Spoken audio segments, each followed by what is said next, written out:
Pan tam był. Czy Ziemia rzeczywiście jest kulą zawieszoną w kosmosie? Jest płaska.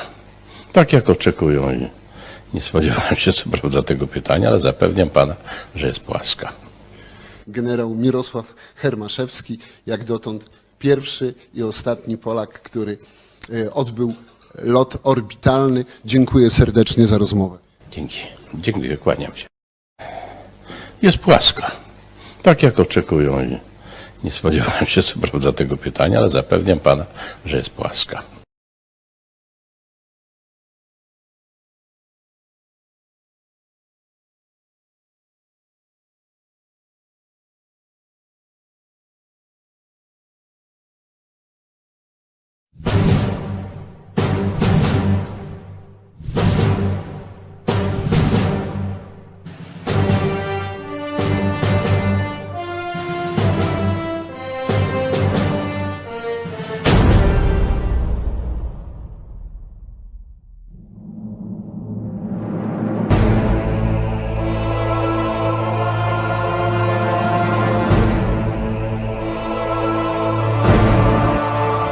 Throughout history, various civilizations have questioned the shape of our planet, creating hypotheses according to their level of knowledge.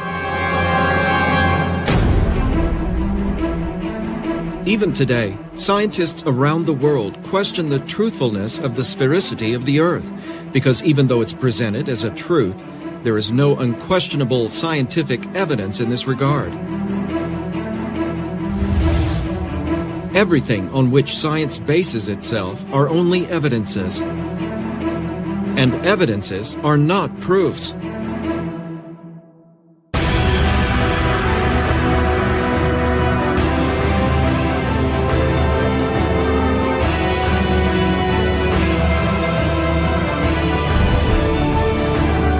In order to bring the light of knowledge on the true shape of the Earth, researchers of Dakila and Ziggurat's Technology Center joined with other scientists in an independent research that lasted 7 years, seeking scientific and definitive proof to demonstrate that Earth is indeed round or has another shape.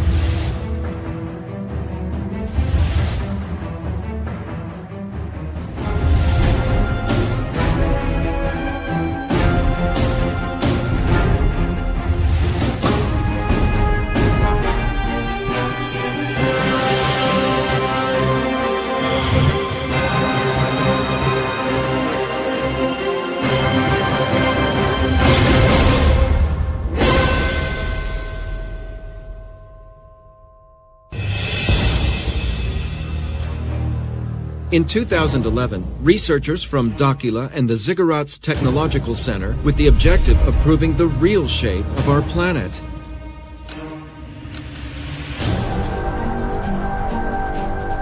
It was needed to prepare and carry out different experiments and data collection at several locations around the planet.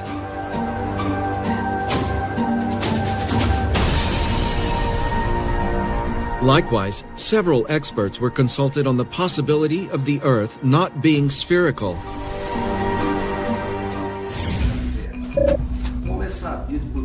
As is known by all mankind, the Earth has a spherical shape.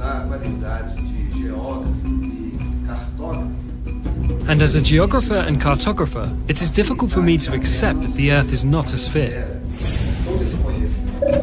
All this knowledge here, and the perception of man thinking and acting according to these rules here, he is fixed to this model.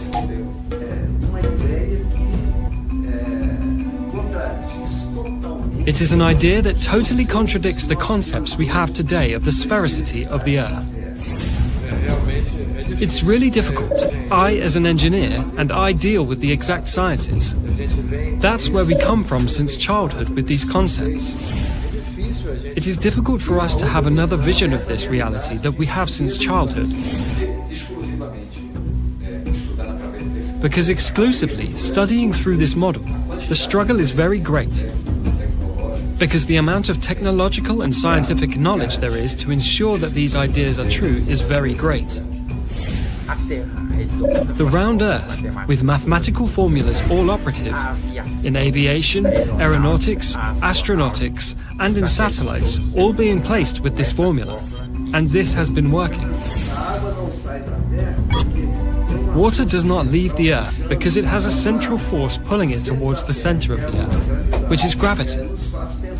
It makes us think that the Earth's gravity would not be the center of it. That's why I say it's a very shocking idea. So, when we deal with abstract things from the past, historical things, so there are several theories with a concrete thing settled within scientific knowledge. It is difficult. And when you break those pillars that sustain, what sustains? What sustains humanity are these pillars of knowledge that you have.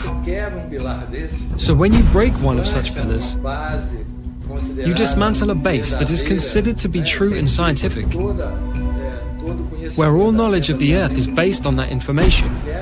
You break that paradigm, and it's really going to be a total unbalance for the people.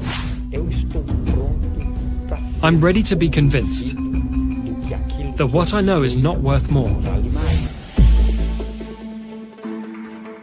Urandir and the researchers from Dakila and the Ziggurats Technological Center evaluated all possibilities for the realization of the scientific experiments in order to find proofs that determine the real shape of the Earth. We did dozens of experiments. We will only present 7, as it was enough to determine the real shape of the planet. We use the methodology of L'Ilarial science because the results are much more precise.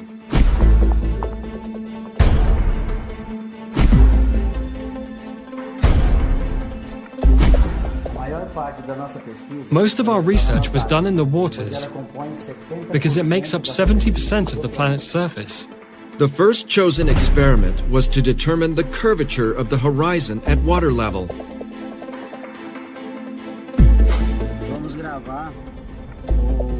Let's record one of the main tests on the sphericity of the Earth. And this test with the respect to the masts of the ships, the distance that it is away from the coast, precisely to know if there is sphericity, if there is angulation in the Earth. The lower the humidity in the air, the further we can see. And the higher the humidity, the more distortions occur in our view. So the places to be chosen to do the tests have to be of very low humidity. The tests will prove that if the Earth is spherical, the waters will follow the curvature. The first site chosen to start the experiments was Lagoa dos Patos in Rio Grande do Sul.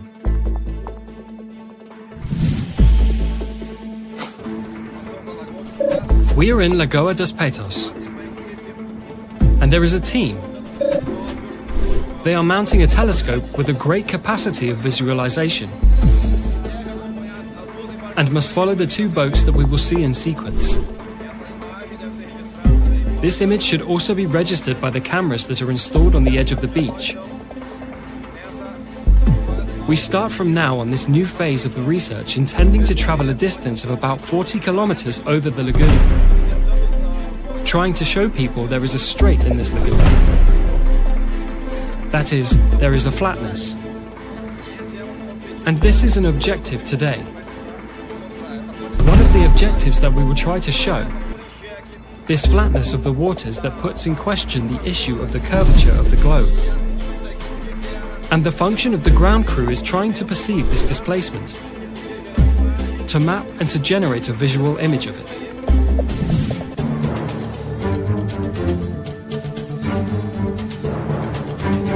The researchers mounted a Newtonian telescope specially designed for the experiment, with a high-definition camera attached to its eyepiece to register the entire process.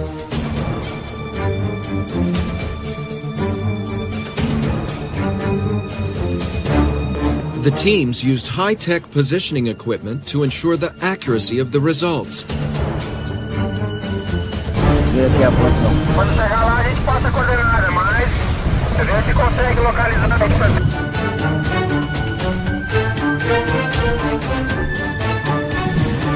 This same experiment was carried out in other places. One of them was in the Strait of Gibraltar in France.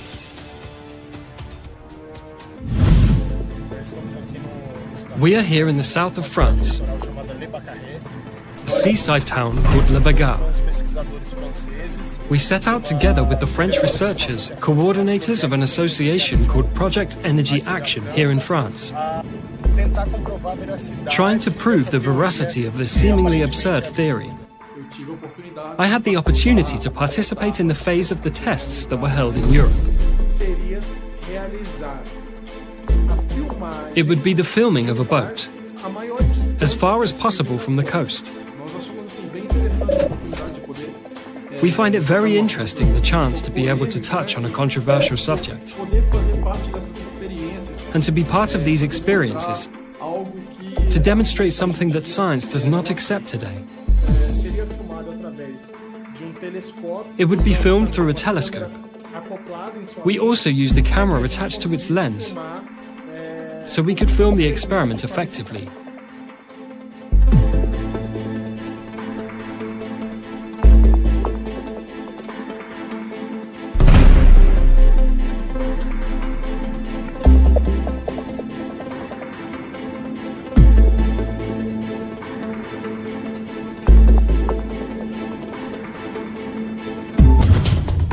This experiment was also carried out in Brazil at the Três Marias Dam in Minas Gerais.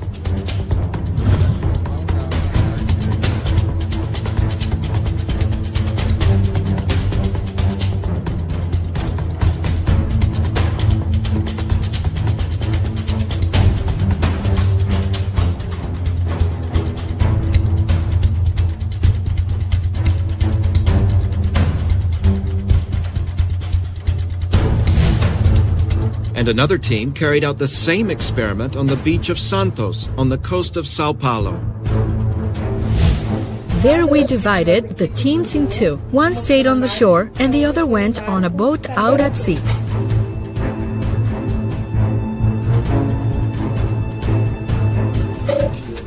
We brought a Newtonian telescope. We were also using a total station.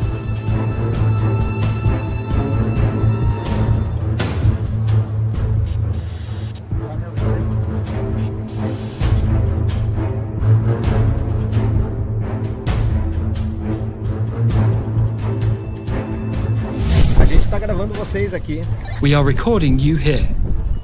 Is that so? We're zooming in on you.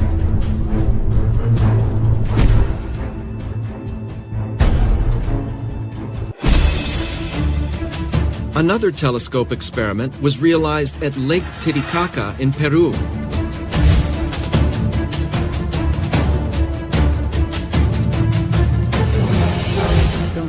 We are here on Amantani Island, on Lake Titicaca in Peru. We'll take target from this point to the Cordillera Blanca, which is the border with Peru and Bolivia that is exactly 110 kilometers from here. If the Earth was spherical, we will not be able to see. At this distance, the curvature of the Earth would have a height of 237 meters, the equivalent of a building of 79 floors.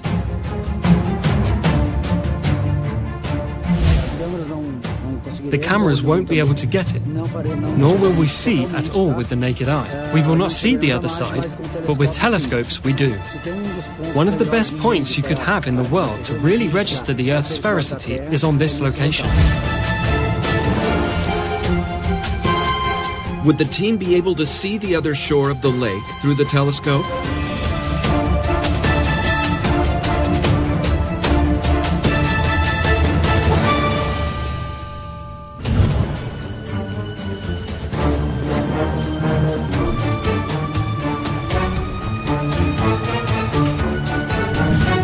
Back in the experiment with the boats, the researchers observed that after some time following the boats with the naked eye, they began to disappear on the horizon.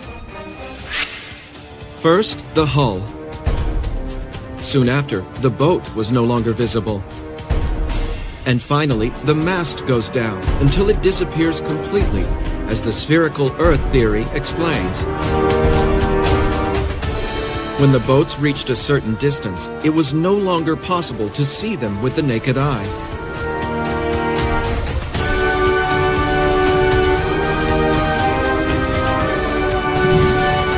So does this mean that the Earth is really spherical?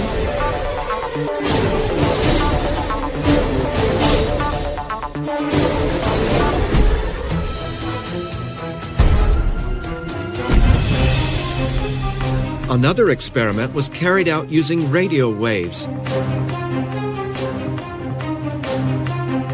Teams were separated at a distance of 14 kilometers on opposite sides of the lagoon.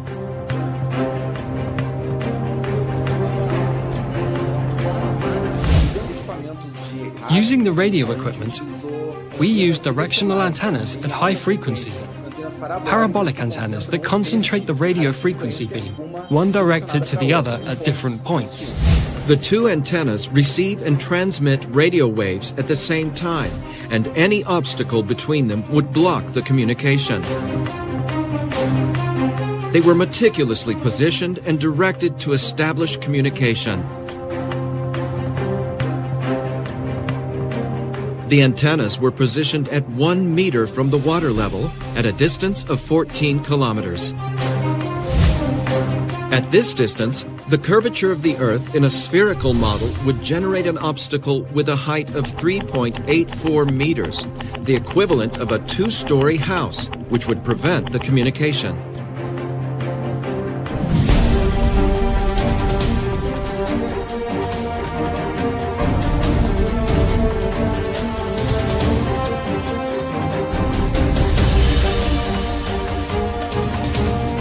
Could researchers have established communication?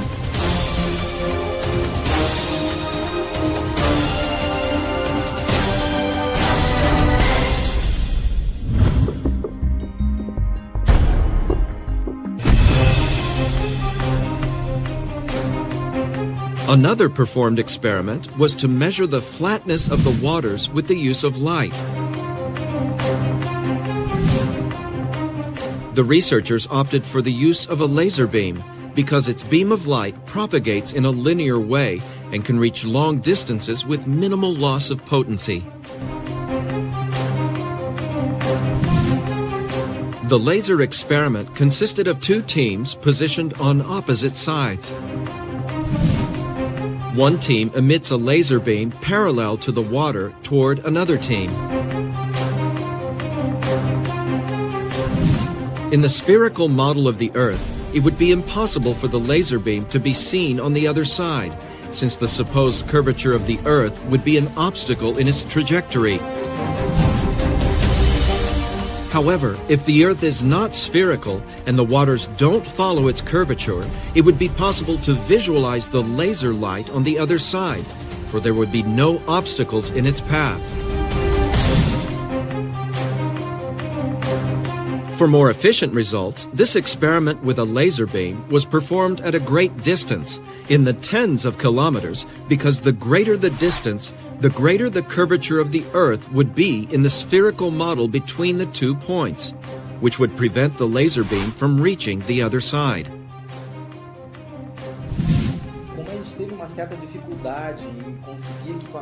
As we had some difficulty in getting high-power equipment, we decided to design and build our own equipment with a great power that could achieve a far greater reach than the laser equipments found in the market. The device emits several beams of light and is set to reach the programmed distance without expanding, with the focus point on an object on the other side. 2 points were chosen at the coast of Sao Paulo, one on the beach of Caraguatatuba and another on the beach of Ilhabela.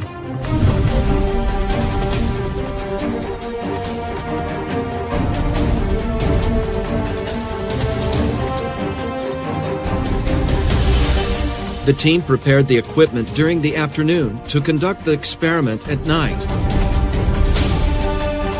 The devices are positioned at a height of 1 meter above the water level, directed towards the team on the opposite side. The whiteboard or light receiver is 1 meter from sea level. The distance is 15,000 meters, 15 kilometers. With the equipment ready, it's time to start the experiment.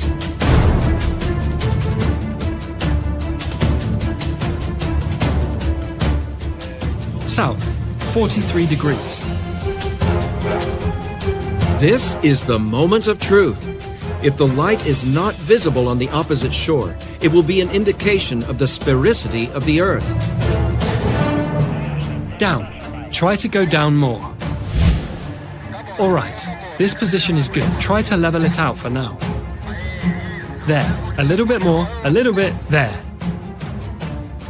Did the laser light hit the other side, which would question the theory of the spherical Earth?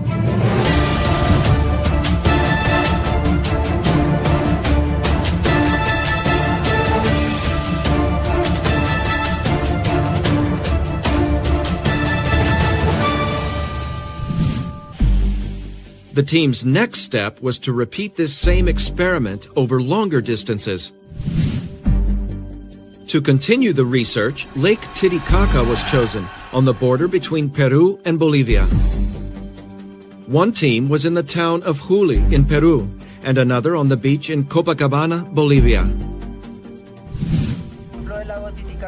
Lake Titicaca has a width of 65 kilometers and a length of 165 kilometers. Other people say that the lake has spines, but it has not. It's a flat surface. It is a mirror Lake Titicaca here in Peru. If you look, for example, 30 to 40 kilometers, the lake looks flat.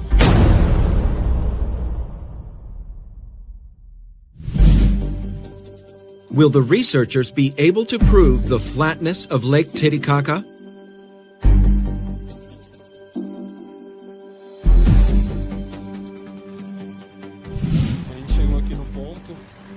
We got here on the site, right on the side of the road. Down there in the center of the display is the town of Copacabana. For me, from what we are seeing here, the theory of water flatness is very convincing. But we will seek more evidence. It needs more results. We are Team 2. Team number 1 is in a town called Juli, also on the beach of Lake Titicaca. So here we are on the same level as them. There, team number 1 is approximately 2 meters above the level of Lake Titicaca. We are here 1 meter and 35 from the sand, and about 40 centimeters from the water level, as you can see there. The teams are in position. All equipment has been checked. And the experiment begins. That's good. Leave it there. We're pointing the laser. The laser is then fired. It hit it. There. To our right. To our right. A little bit to the left. Right there. We will blink.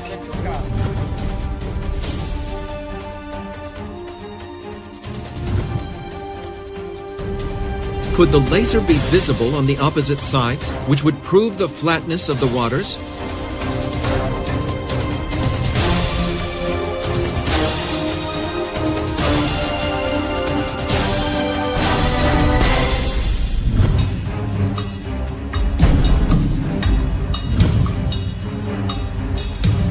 An unprecedented experiment developed by the researchers was to measure the geodesic curvature between two buildings over a long distance using high-precision GPS. Considering the round planet, you have to mark a point from one extreme to the other, from a certain distance, precisely to prove mathematically whether the Earth is round or not. So we got 2 cities, far away. We take 2 buildings, one in a city in the south and one in a city in the north. This one in the south and this one in the north. What happens?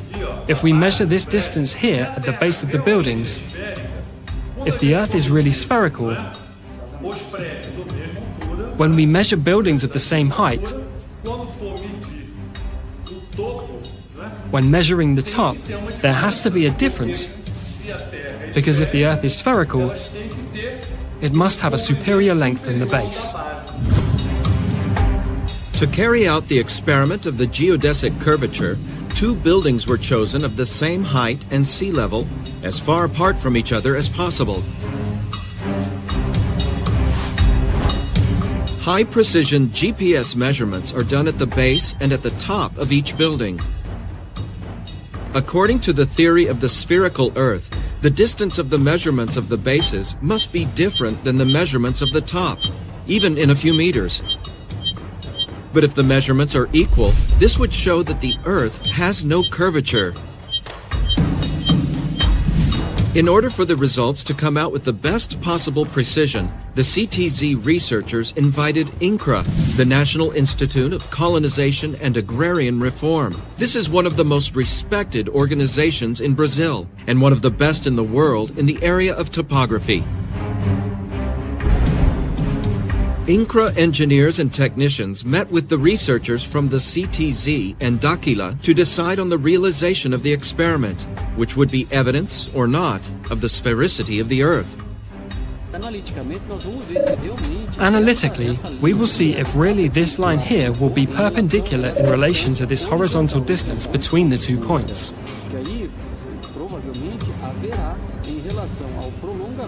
There, probably, in relation to the extension of this perpendicular line, to that baseline, I believe it will be larger. In the view of the INCRA technicians, the measures will be different. If this is true, it'll be one of the strongest evidences that the Earth is actually spherical.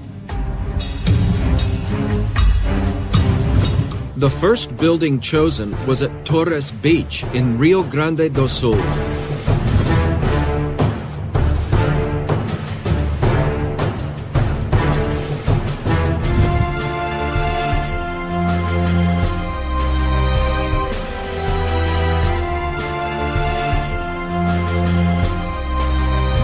The second building was chosen in Natal, in Rio Grande do Norte, at a distance of 3,050 kilometers from each other, with the same altitude in relation to sea level. This is a GPS L1, L2 signal receiver. We'll do a reading from this point to chart the base. And from that base, we'll do the vertical readings relating to our goal. And afterwards, we will use another equipment, which is a total station, to make the readings of the vertical and horizontal angles.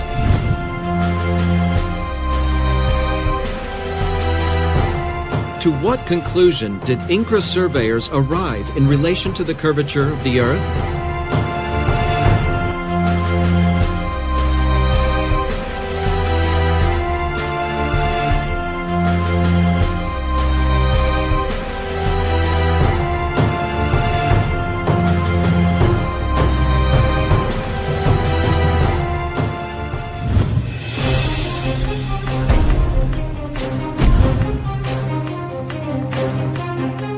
To carry out the last experiments, the researchers invited the consulted specialists at the start of the research to accompany and participate in the tests. Paulo Cesar Parra, civil engineer and geotechnical engineer, and a specialist in dam projects. It's difficult. As an engineer, and I deal with the exact sciences, we carry this from childhood with these concepts. It is difficult to have another insight of this reality that we have since childhood. Mauro Diaz, geographer and cartographer, specializing in aerophotogrammetry. As is known by all mankind, the Earth has a spherical shape. And for me as a geographer and cartographer, it is difficult to accept that the Earth would not be a sphere.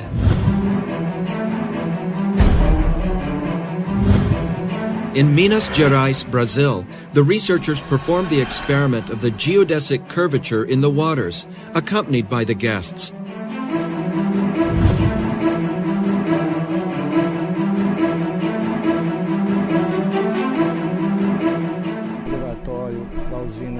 We are here in the reservoir of the Trey Murray hydroelectric plant. We have the complete team. We are going to start the verification of the horizontality of the water here in the reservoir.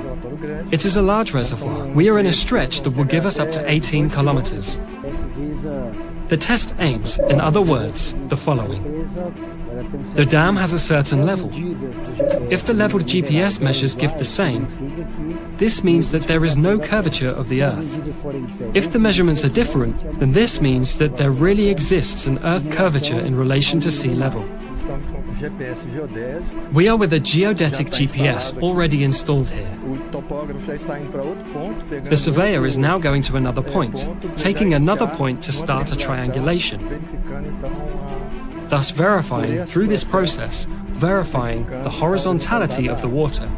This first point in the elevation in relation to the sea level is of 556 meters altitude, so we're going to hit more than 3 points. This equipment, the geodetic GPS, we have two devices. One installed here to get this point, and the other goes to the other points. We get 3 points, all at the water level, and check the level of that point. The accuracy of this equipment for this distance, a distance of 10 to 20 kilometers, is around a few centimeters.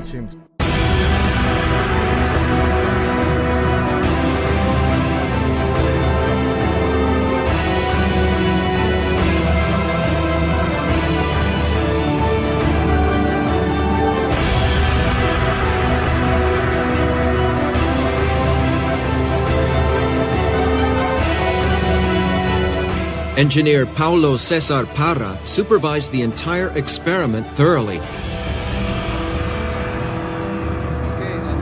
Okay, we'll pass the coordinates now.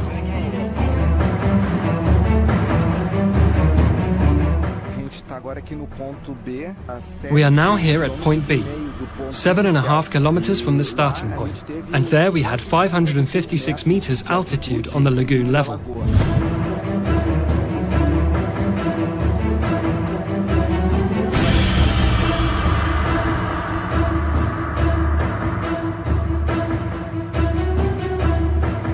What will be the results of the 3 points measured by the researchers?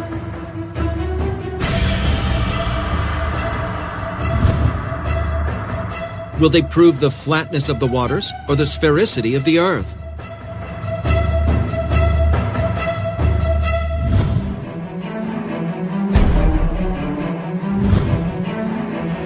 The researchers returned to the Tres Marias Dam, together with the guests, to carry out the experiment with a laser.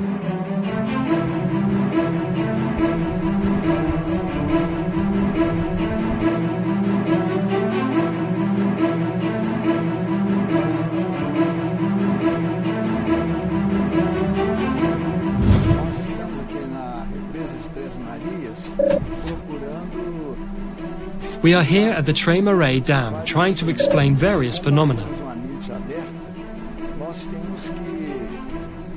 Since we have an open mind, we have to do an investigation. A research with several experiences to explain these variables. We are going to point B, 18 kilometers from point A, where the first group is. We will perform the laser test at this distance just to check the Earth's curvature.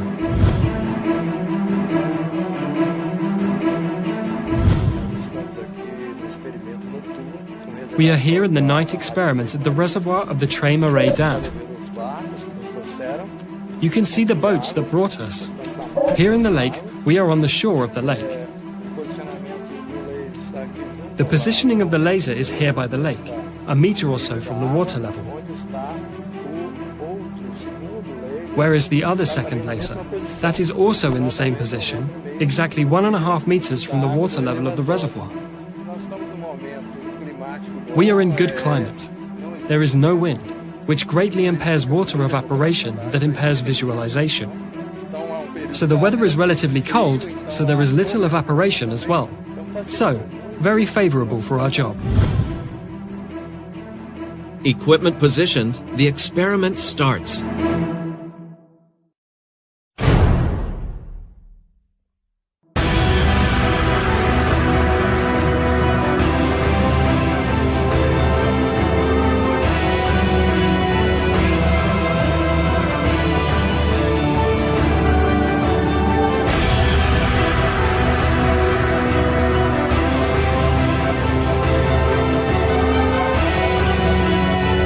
experiments performed. The moment of truth has come.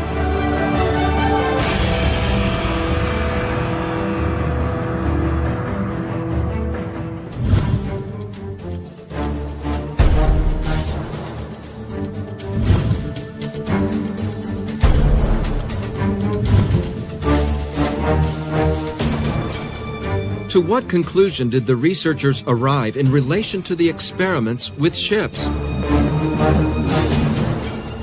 The researchers realized that after some time looking at the boats with the naked eye, they began to disappear on the horizon.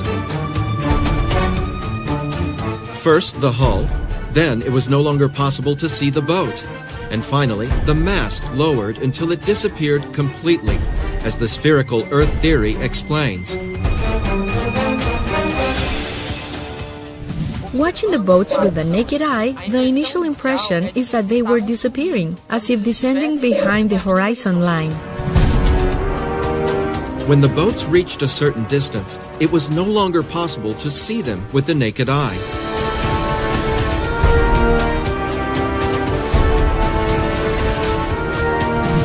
For a moment, we were a little frustrated to be in the place to prove the sphericity of the air, as with a naked eye, we could easily come to that conclusion.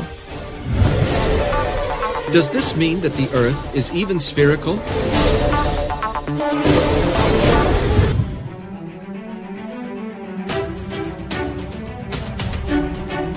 With the loss of eye contact, it's time for the team to use optical instruments in an attempt to still see the boats. If the boats are still visible through the equipment, it's proof that they have not traveled below the horizon.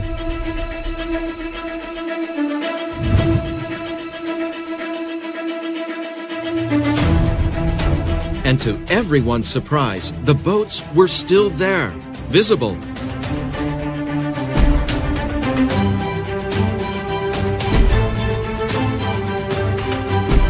The researchers realized that the images of the equipment presented some optical phenomena.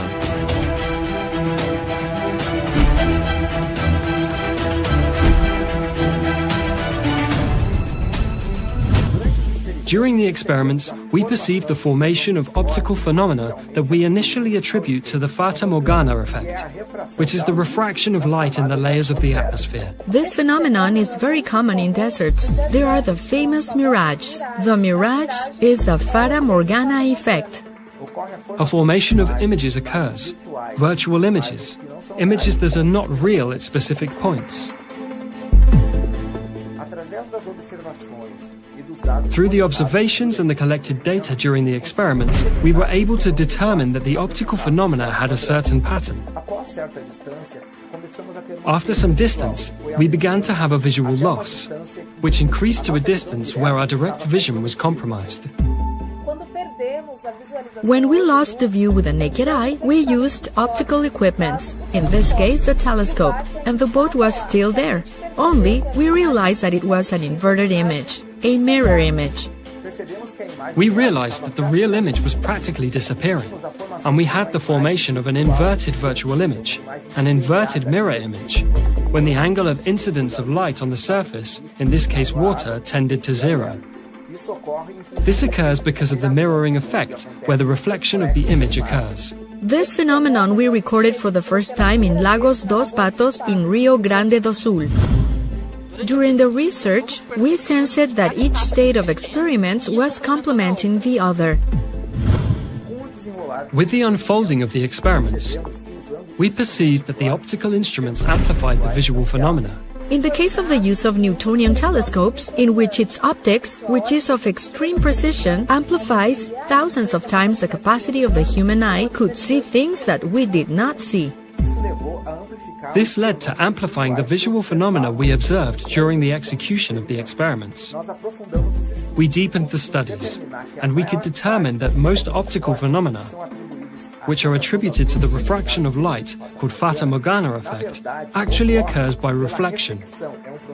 It is a reflective process of light on a surface with an angle tending to zero.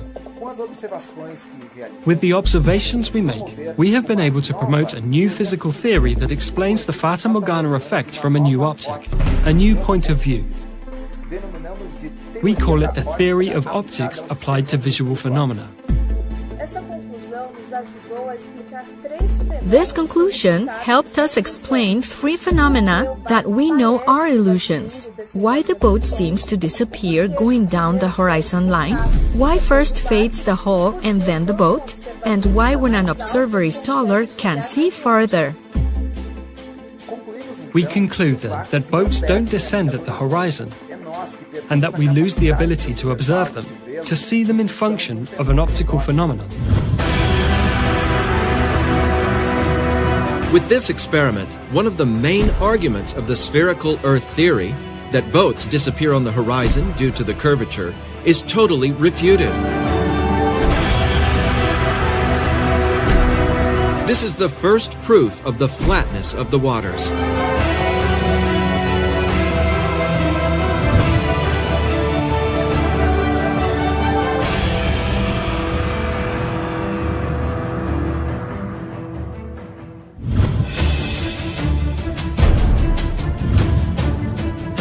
Among the long-distance viewing experiments performed with telescopes, the one with the greatest impact was at Lake Titicaca, where the team tried to record images at 110 kilometers.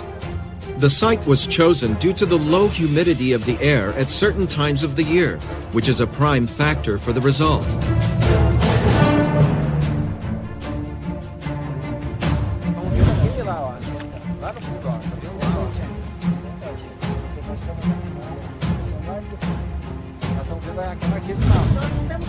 We are talking here with the boatman of the boat May 3.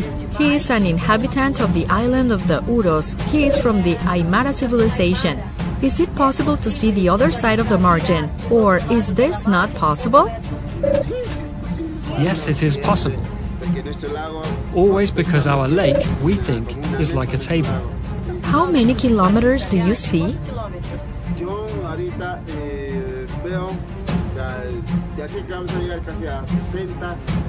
I can see almost 60 or 50 kilometers. Normal, no binoculars, nothing? Yes, normal, without binoculars.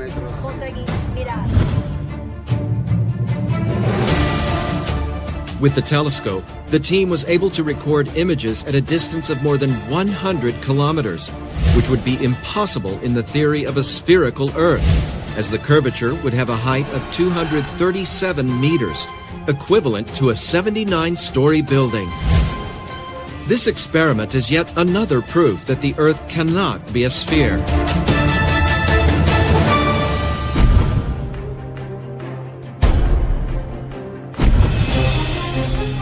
And the result of the experiment with radio waves? The researchers used directional parabolic antennas, where in the spherical Earth model, communication would be impossible, as the minimum obstacle would preclude this, since at the distance of the experiment, the curvature of the Earth would generate an obstacle of 3.84 meters in height.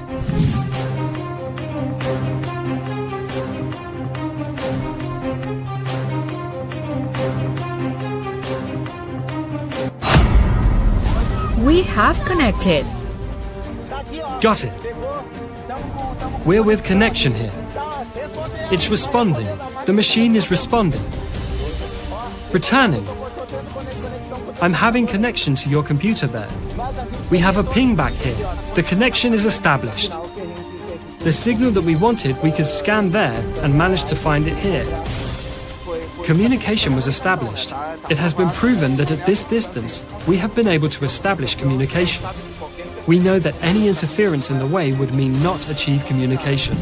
The test with radio waves was, let's say, unusual, because at the time we set our antennas, and with the design of the spherical Earth, we started to work with almost complete obstruction of the Fresnel zone, which is the zone, the region where the propagation of radio waves occurs, which would make communication impossible between the 2 points. However, with the idea of leveled waters, we would already have approximately 50% of the Fresnel zone unobstructed, which could allow communication between the 2 points, even if precarious. And how it happened. This is yet another proof of the flatness of the waters, refuting the spherical model of the Earth.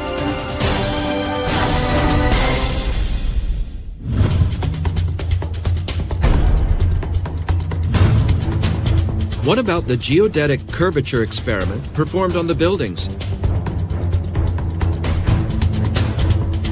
Measurements were done of the bases and tops of two buildings, one in Torres, Rio Grande do Sul, and another in Natal, Rio Grande do Norte, 3,050 kilometers apart from each other.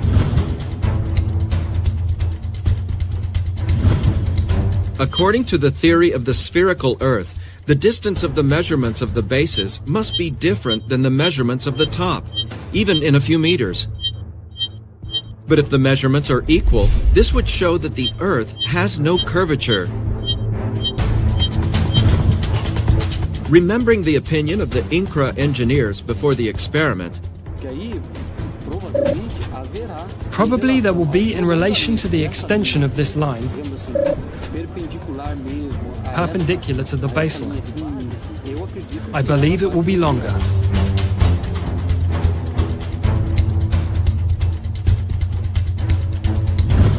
Thinking of the Earth as a globe, the initial expectation was that the measurements were different. But when the results arrived, the base and the top measurements were the same, showing that the two buildings are leveled upright. And here the opening angle, where we read the point here, the base of the building and its height. As we do this calculation here, on this plane, we will always find this distance here. On this plane, we will always find this distance here. the identical measurements of the distance between the bases and the tops prove that between the two buildings there is no curvature, proving that the Earth has no spherical shape.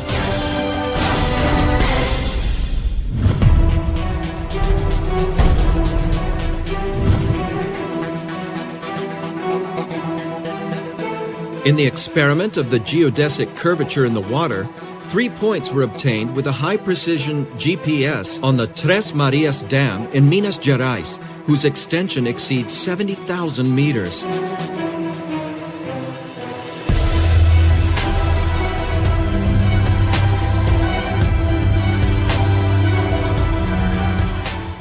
This first point, the elevation in relation to sea level is at 556 meters altitude.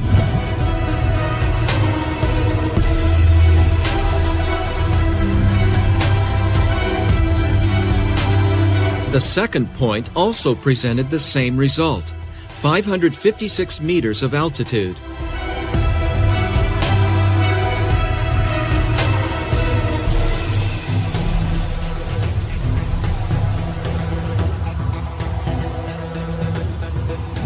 If the third point were different, the water would be following the curvature of the Earth.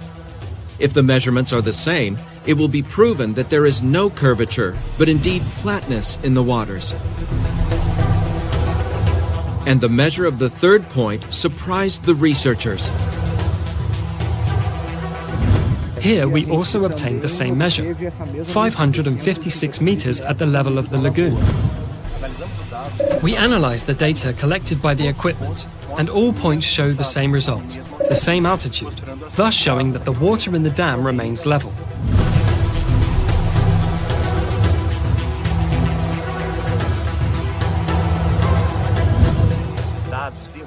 These data overthrow the theory of sphericity, because according to this theory, the water should follow the curvature of the Earth. Only in a curve there is no level.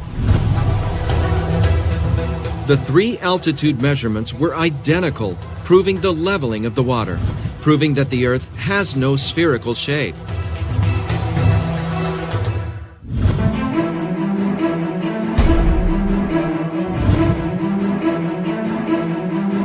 And what is the result of the laser experiments? Did the team see the laser light on the other side?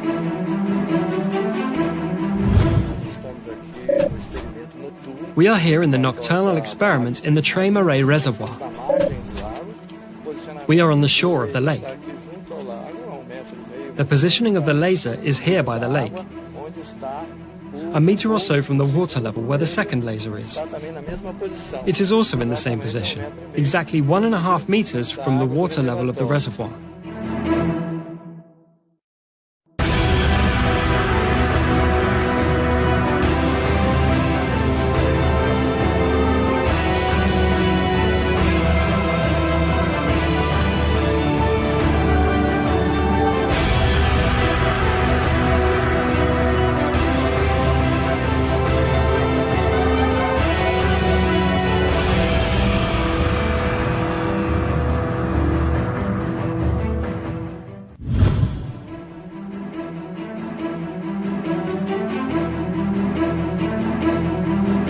As you can see, the two devices are communicating at a distance of 18 kilometers. We have successfully done an experiment today, and we are proving that the Earth does not have the format that science believes it has. So as we are at 18 kilometers, there is no water level difference from here to the other crew that is 18 kilometers away. It's exactly level. On this distance, there should be a visual obstruction by virtue of the curvature of approximately 6 meters, and we were able to get the signal from a laser cannon from the other shore at 18 kilometers on a little more than a meter from the level of the lagoon. This is the ultimate test. There is no curvature. To guarantee the accuracy of the result, the researchers decided to conduct a surprise experiment.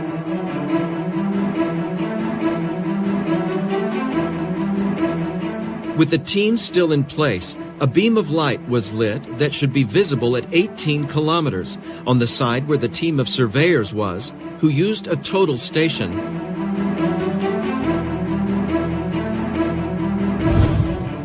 At that distance, the Earth curvature would have risen 6.3 meters, equivalent to a 3-story building.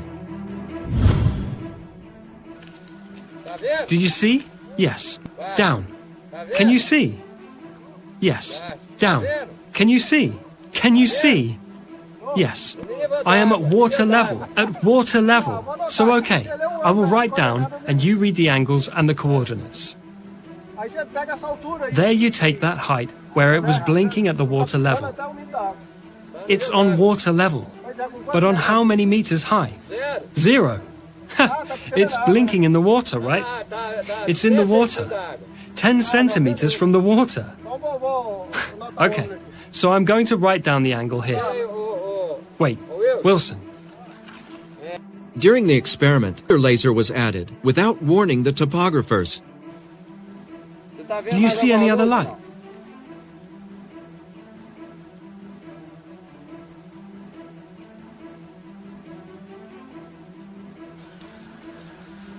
I see it.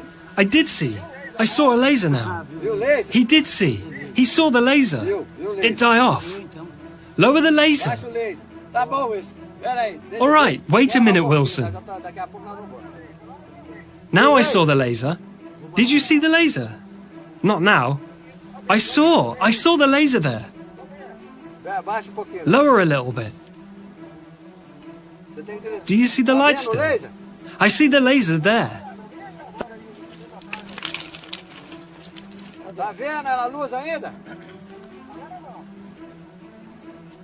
Do you see the light still? I see the laser there. That's good. Just a minute. Oh, Randy, what's going on here? Dude, it's over. It's done. At the water level. It was there at 2 meters and something. Well, now it's ruined.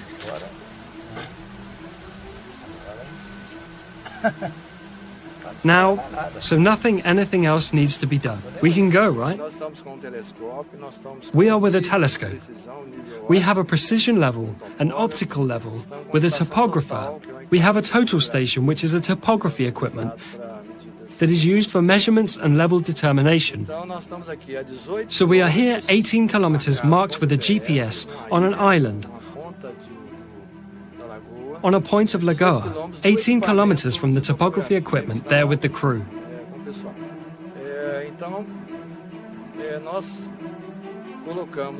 So we put a light beam, and then the topography equipment can see the light at water level.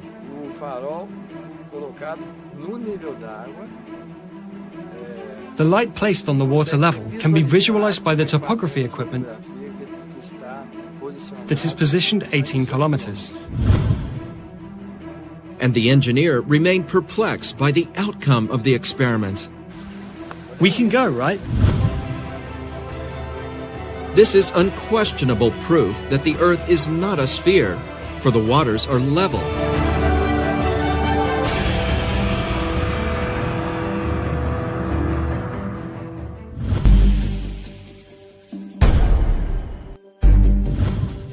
and the result of the laser experiment carried out at Lake Titicaca.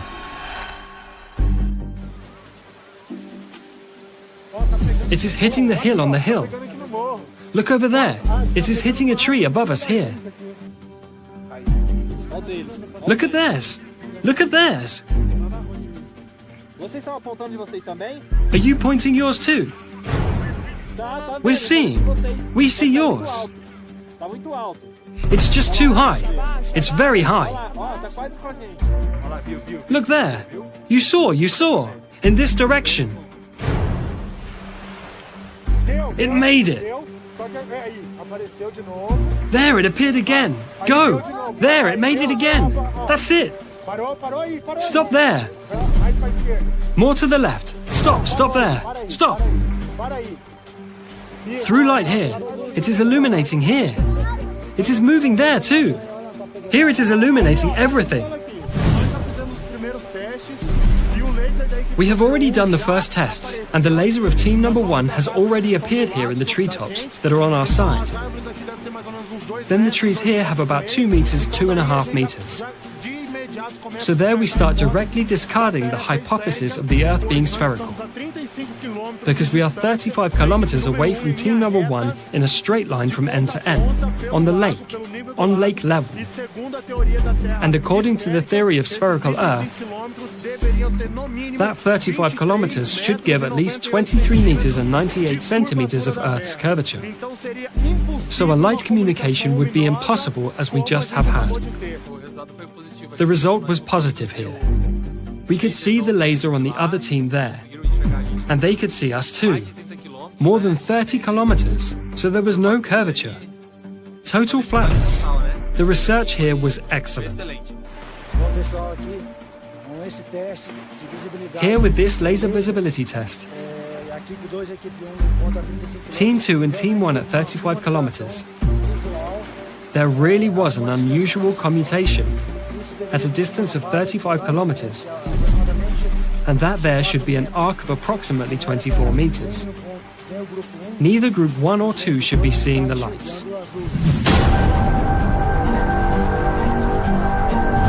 But how could one project a laser beam from one shore to another, 35 kilometers away, if, in the theory of the spherical Earth, there would be a curvature of 24 meters in height, and the laser equipment was positioned at 2 meters high, parallel to the water level? Lake Titicaca has a width of 65 kilometers and a length of 165 kilometers. Other people say that the lake has spines, but it has not. It's a flat surface. It is a mirror Lake Titicaca here in Peru. If you look, for example, 30 to 40 kilometers, the lake looks flat.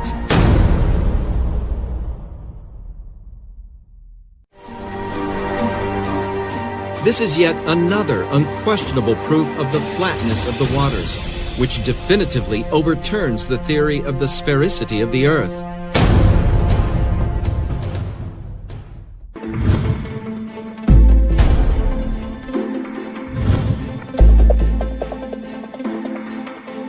Gravity is the theory that science considers as the main factor to keep everything in harmony on a spherical planet. Water does not come off the Earth because it has a central force pulling towards the center of the Earth, which is gravity. It does not exist. According to the experiments, gravity does not exist. From the fundamentals of nature, Plumb and Level overthrow the theory of gravity.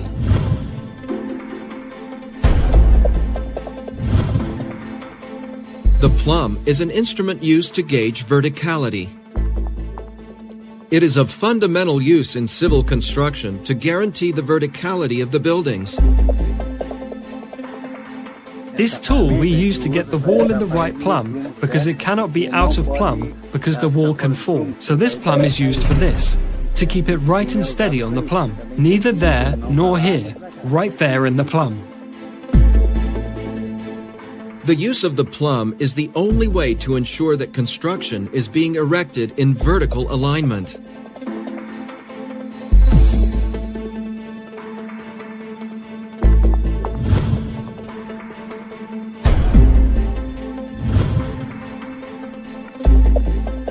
The level is an instrument used to measure inclinations and is fundamental to ensure horizontality. It's used extensively in the areas of civil construction, surveying, photography, and astronomy, among others. The most common model is the bubble. Any construction has to have level and plumb, because if it gets out of plumb and level, it can fall. That house can fall.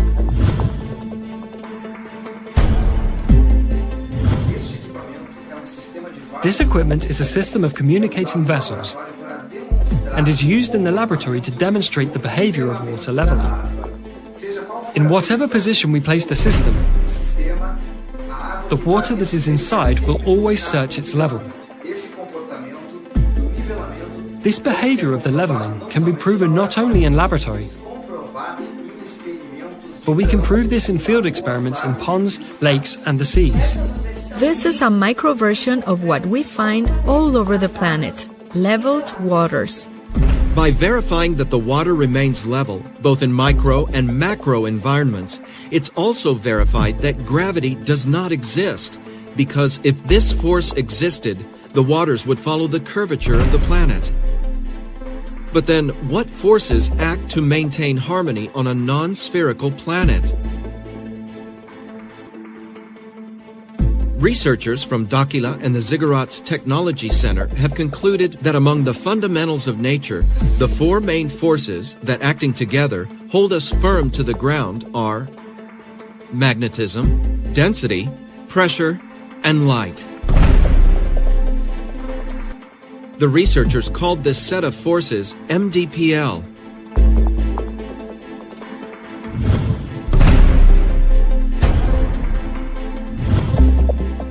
Among the four MDPL forces, magnetism, in contrast to what science considers, is one of the strongest forces that act on Earth.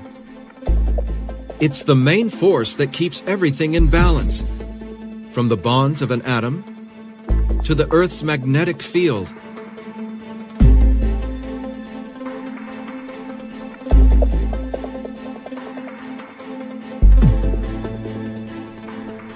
One way to study the performance of the magnetic field of bodies is to perform a simple experiment where we transform into mechanical waves the kinetic energy produced by the magnetic field in an object. This can be reproduced by throwing an object into the water. Whatever the shape of the object, the waves produced will always be circular, as they are modulated by the Earth's magnetic field. Note that regardless of the shape of the object, the waves produced in the water will always have circular patterns.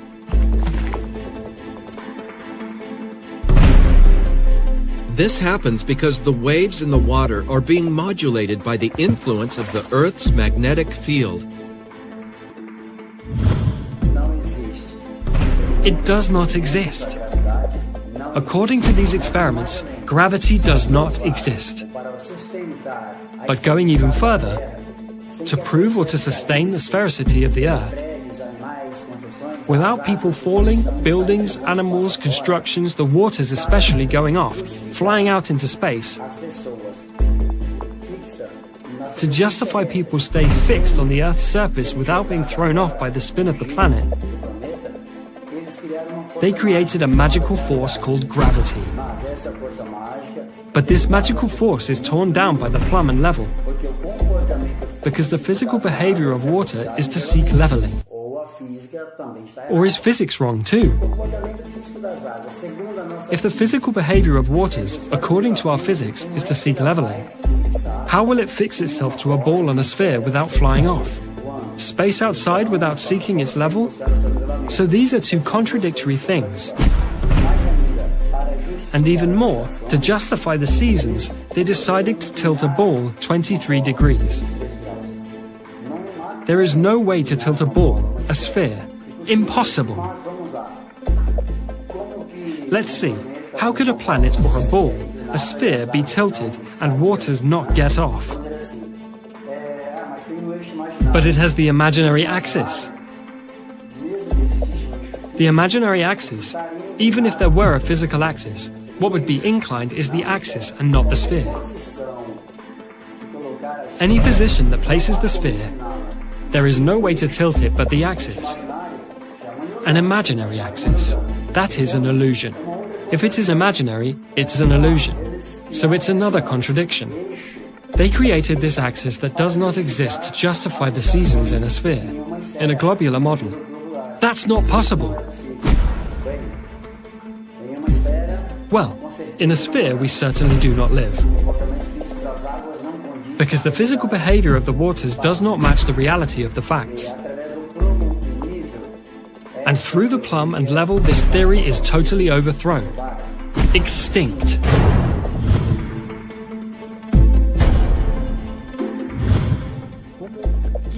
What would Earth be like? The first sight, the Earth is absolutely flat. But this plane goes where? Is it square? Is it a circle? Looking from above, the impression you have is that the Earth is flat.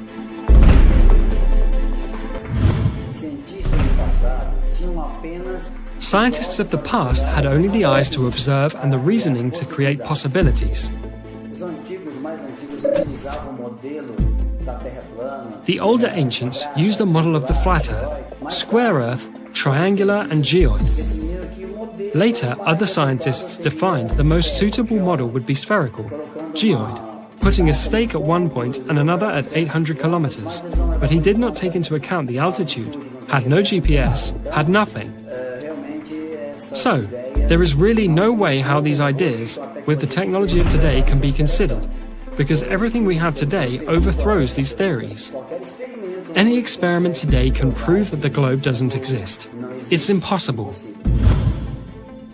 But then, how can we determine the real shape of the planet? The CTZ researchers collected information on the movement of the sun, the moon, and the stars in different parts of the planet. In this research, which lasted several years, images were recorded by cameras installed in all these places during the day and at night. We found several differences in the trajectory of the sun. One of the most significant was between Australia and Argentina, which are in the same tropic.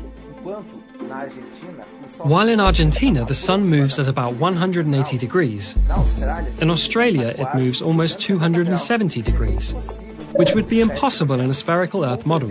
Another significant example was in the Canary Islands, where a time-lapse of the stars showed a circular movement incompatible with the spherical model of the Earth. This movement would only be justified if the place were near the poles in a spherical Earth, which is not the case. We do not understand that with so many discrepancies we have found, and with the technology available today, no researcher, no scientist, no astronomer, no space agency in the world has perceived any of this. The discrepancy in the comparison of the trajectory of the sun and the stars between the different points, when related to its geographical position in the current world map, allowed to generate a new geographical model of the continents. In this model, the continents present a size and position somewhat different from the current world map, having the North Pole to the center and the other continents around it. This new model was called convex Earth. We call it convex Earth because the continents have a convex relief, starting at the sea level, rising to the highest point, and returning to the sea level. According to altimetric analyses, all the continents present a convexity in their relief. According to the investigations, in the convex Earth, the magnetic field has the following layout, with the magnetic North Pole located in approximately the middle of the planet. Due to the magnetic field, anywhere on the surface of the planet, a compass will always point to the North Pole, as the South Pole represents its entire border. The magnetic field is also responsible for modeling the shape of our atmosphere, which takes the form of a plane convex lens. In this way, the atmosphere, formed by several gases and water in gaseous state, takes on the characteristic of a gigantic magnifying glass with a high degree of refraction, responsible for day and night. The following experiment simulates the behavior of day and night. We use a flat convex lens, a model of the continents, and an external light source simulating the sun.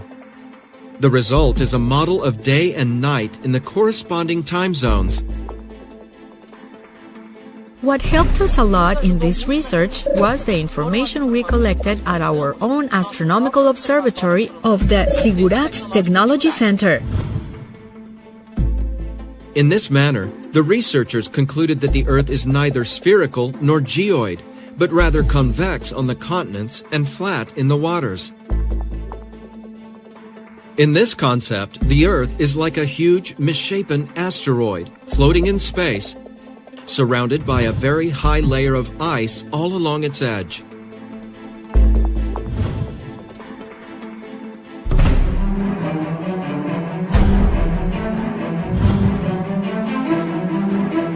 To facilitate the understanding and comprehending of the new model of the planet, the researchers built scale models of both the spherical and convex models.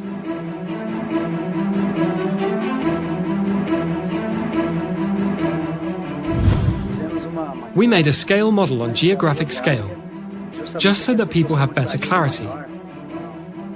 A visualization that much more facilitates the understanding of what Earth really is.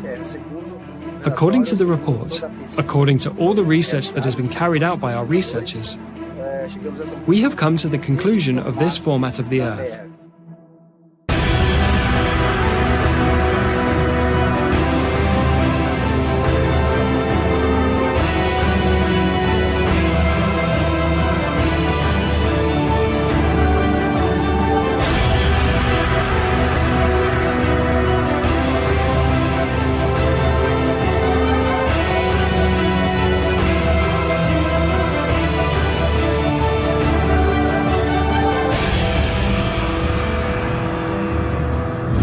We have been conditioned since childhood to accept that our planet has this round format. But if I say that there doesn't even exist a real image of our entire planet, to date, none of the space agencies of these institutions have managed to register an entire image of our planet. With all the technology and advances of science, this image does not yet exist. So how are they made, all those beautiful photographs we see on the internet, on posters, in films? This is very simple. Local images are taken, passed to a computer program, so they are manipulated, forged into a format we know today. This beautiful image, this photograph of the blue planet that we know, is nothing more than propaganda, just like many others we see daily. According to the research done, the calculations and measurements taken from our planet, this is not its format. The real format of our world is this. It is convex in its continents and leveled in the waters. I was hired to build a model of the globe and the convex Earth. I never thought that the Earth would have a different shape. I always believed that the Earth was a globe, an entire round sphere, all tidy, perfect. After the completion of the construction, I see the importance that you cannot live on a planet without level and without plumb. I can only conclude that our planet is convex. Just as the image of our planet is manipulated, the size and shapes of the continents also go through the same type of problem. They are very different from what we have custom to see on the world maps. Countries like Brazil or Russia, they gain land extensions much larger than are informed, which would explain so many miscalculations in land demarcations. Now, how do we come to this conclusion? It is very simple. If we take into account all the numerical data, all the measurements, the distances in the tropics, the meridians, the coasts, the extensions of land, and apply it on paper, taking all the details into consideration, all these continents suffer great distortions, without exception. none of them stay out of it. Some, as I said, Brazil and Russia, suffer an increase in land, and others, like the United States, suffer a reduction.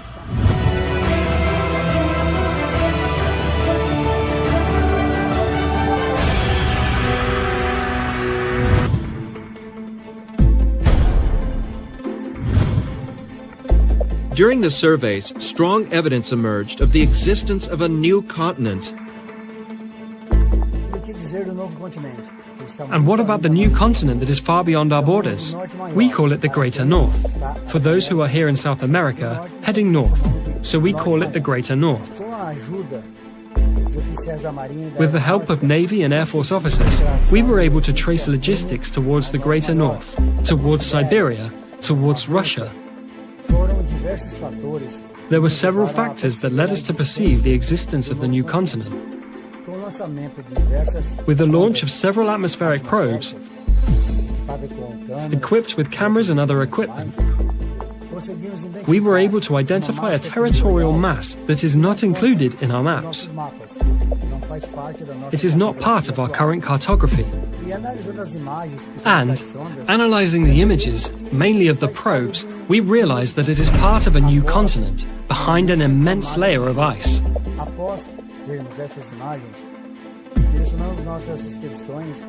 After seeing these images, we directed our expeditions to the limits, where a human being or the autonomy of a ship were able to get.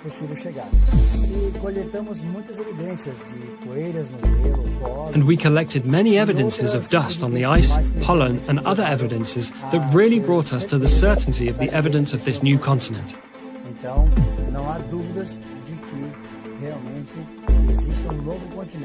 So there is no doubt that there really is a new continent, of new lands beyond the great mass of ice that impedes us to overcome. The research continues. We have not yet put our feet in this place. We only had observations from a distance, but we intend to get to this place as soon as possible.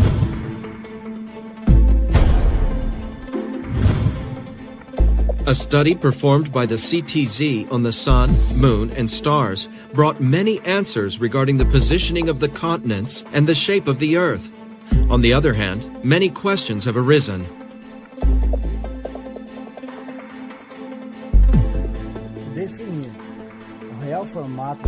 Defining the real shape of the Earth was no easy task. But during research, we realized that the most difficult was yet to come. We realized that the Sun brings forth many anomalies, its trajectory, the sunrise and sunset. We installed equipment in several countries in different parts of the planet. And all these equipments recorded different situations, anomalies that made us think, rethink, about trajectory and about what we learned about the Sun. Its size, its distance to Earth does not match what we learn. It does not coincide the realities of the facts. It is an anomalous trajectory, totally different. It implies strong evidence that the Sun is not a star the way we learn. It seems that it is much closer to the Earth than we think. Moreover, its trajectory is totally different. In several points, in several continents, the trajectory does not coincide with the reality, mainly in Australia and the Canary Islands. For example, in Australia, it rises and sets almost in the same place. In Antarctica, it's totally different. Some months of the year, it stays at a fixed point, practically without moving to either side. By observing all these anomalies around the world, we realize that there is a possibility that the solar system is totally different from what we have learned. It might not even exist. During these observations on the Sun, we noticed that the Moon has also a different behavior. Its trajectory is very similar to that of the Sun, and its size is also completely atypical. The impression we have of the moon is that its size varies greatly, or its distance from the Earth varies greatly during its 28-day trajectory. There are days that it is closer, another more distant. It is as if its elliptic were totally within a different system of space out there, as if it were another reality. And because of the various anomalies observed in the Sun, the Moon and the stars, we determined that the Earth doesn't spin. It does not have the spinning motion. We can consider a gentle wobble or a gentle tilt. But sure, the land does not spin. It is motionless. The mystery surrounding the Sun is so complex that we will continue our studies. We will continue to research because it is in our interest to unravel the mystery that surrounds our star.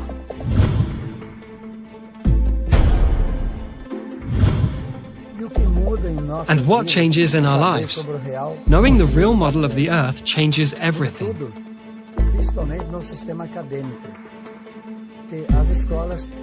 Mainly in the academic system. Schools will have to redo all of their programming from their school curriculum, geography, astronomy, mathematics, physics, everything changes. Everything we learn, the whole context, especially with regard to the model.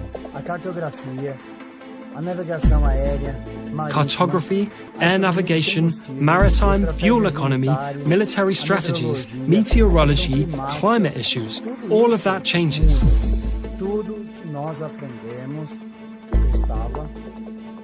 Everything we learned was mistaken. Now this new reality brings us the light of knowledge, a new vision of our world, a new perception of all we have learned, and the transformation in our life of our cultural affairs.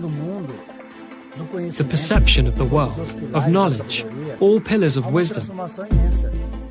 There is an immense transformation for all people without exception, so surely a change for the better.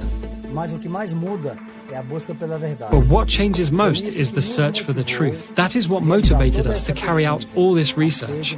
The thirst to know, the thirst for knowledge.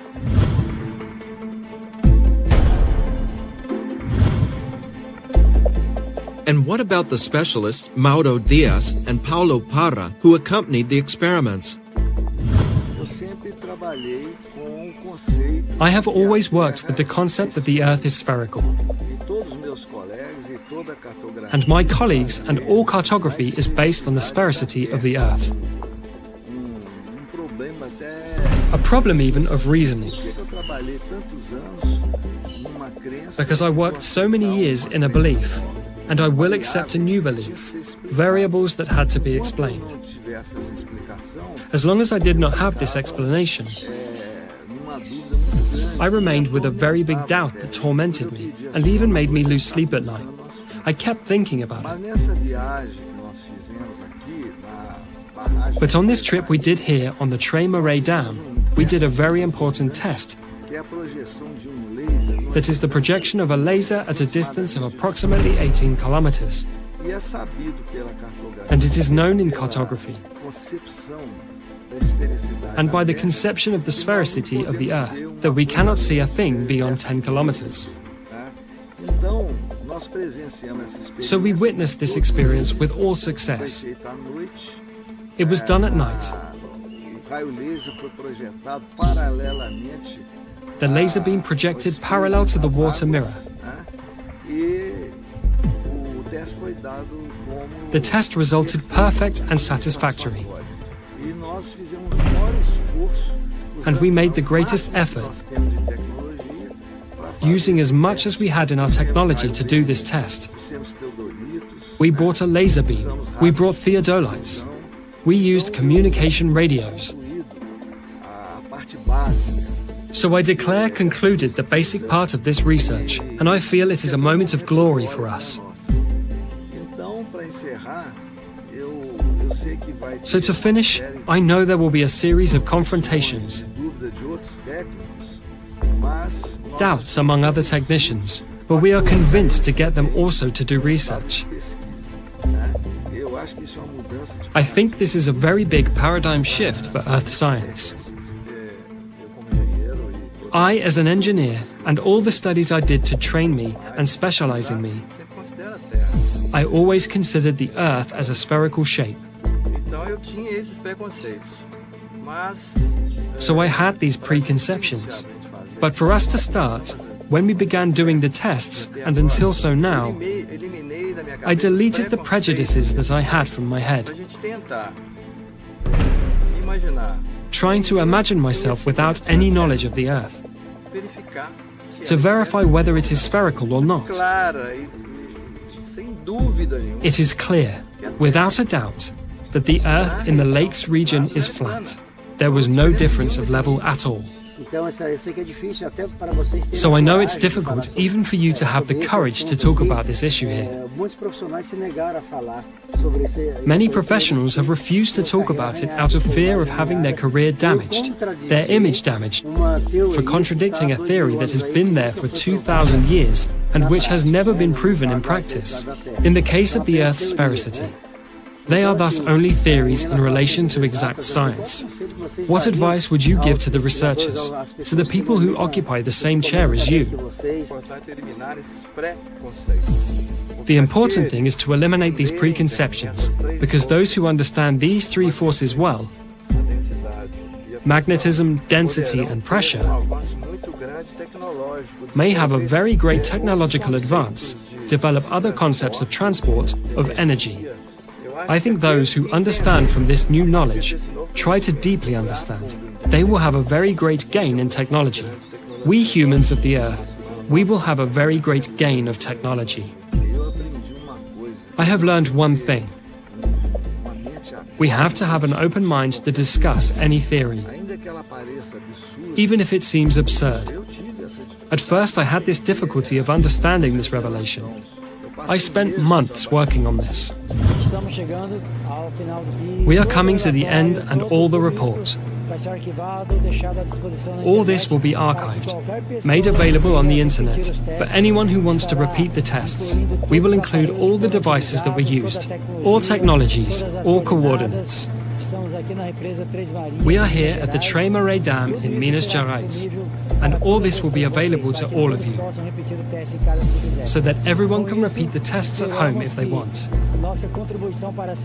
With this, we hope that our contribution to science and to the people, to the government, to the Air Force, not only Brazilian, but to all countries, including, so that all people can have a different vision from those 2,000 years that we had this spherical Earth theory.